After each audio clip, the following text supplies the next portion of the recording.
Okay, this one's entitled Where Are All My Files? Now when you first start using iWeb, it can be very confusing as to where your files are. So I'm going to show you. Click on your hard drive. I think we've done this before, but we'll do it again. This little bit anyway. Click on your home folder, which has the picture of a home. Look for library. Look for application support. Look for iWeb. And in the iWeb you'll find any files at any different sites that you've made. Now you may only have one, which will either be called domain or domain.sites, depending on how you set your finder up. Okay, if it's domain.sites, make sure that you make a copy of it. Now the best way to do that is to right click on it, duplicate, and you'll find domain copy sites. .sites. Drag that off to the desktop so you've got a copy of it before you start doing anything pardon me, that you change things with. Okay, well that takes care of where the files are. They're actually all in here. In fact, if you right click on it and say show package contents, you'll find that there's all these files inside that. What appears to be one thing is not. There's a whole heap of different stuff. But they're quite complex, and I don't suggest that you play with them because you might stuff things up. Nevertheless, that's where they are.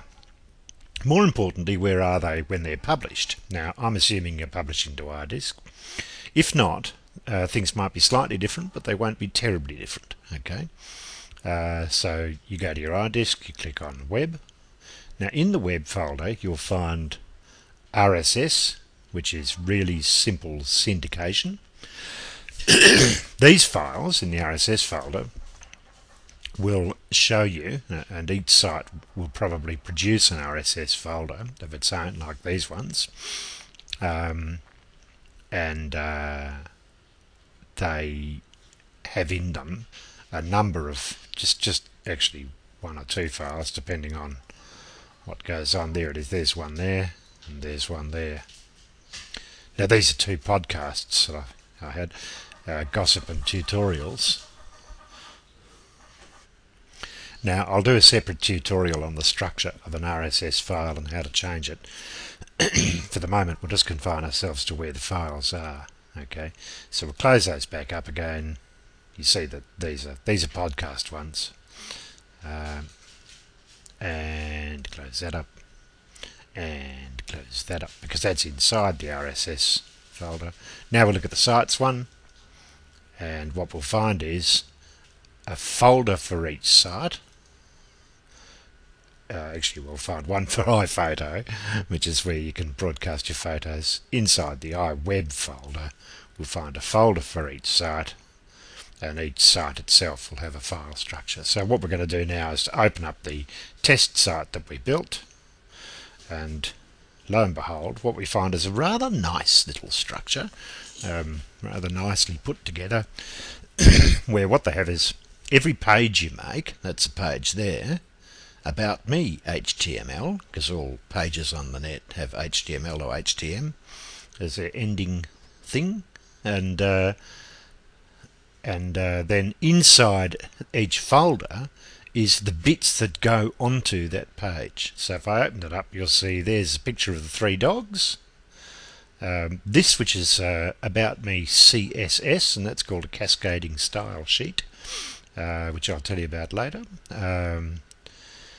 JS, I have absolutely no idea what the hell that is, so I'll have to look it up. Number of images, the navigation rollover pictures, which when you actually look at something and it changes colour, it's done with what's known as a rollover. That's probably the JavaScript up there. That's probably what that is, JS. Separated pictures and so forth. Shape image. A transparent GIF of some sort. So these are all sorts of bits which you'll find on, if you looked at About Me and opened them up, you'd be able to track them down as to what they are. The same goes on with, blank HTML, which I created just a minute ago. You haven't seen yet, and that's got the same bits and pieces in it, and so forth. So everything that you produce, apart from this page here, index.html. Now the interesting thing about that is that that's completely blank. If you open it up, if I double click on it, I hope it doesn't prove me to be a complete fraud. But if I open it up, it's completely blank. Doesn't have anything in it at all. And oh bugger, it does. No, it doesn't. When you actually open it up, what it does is it redirects you to the first page, whatever your first page is. And the reason that they do that is because it's an industry standard, in fact, that whenever you direct a person to a folder, which is essentially what you do with a URL, when you direct them to a folder, if there's no normal startup page, it looks for the first page, which is always index.html or index.htm. That's the convention. Now, of course, a lot of people using iWeb aren't going to know that because they're first timers and they don't want to know all about this rubbish. So what Apple have done is just to say, okay, well, let's just make it in index.html and have it with a single command, which is to redirect to whatever the first page, whatever you want to call it. Now, I've called it first page, as you can see. See, here it is, first page.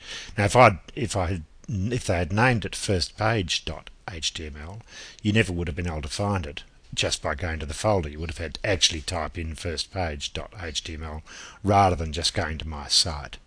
Do you see what I mean? Which is, a much more complex HTML would be required.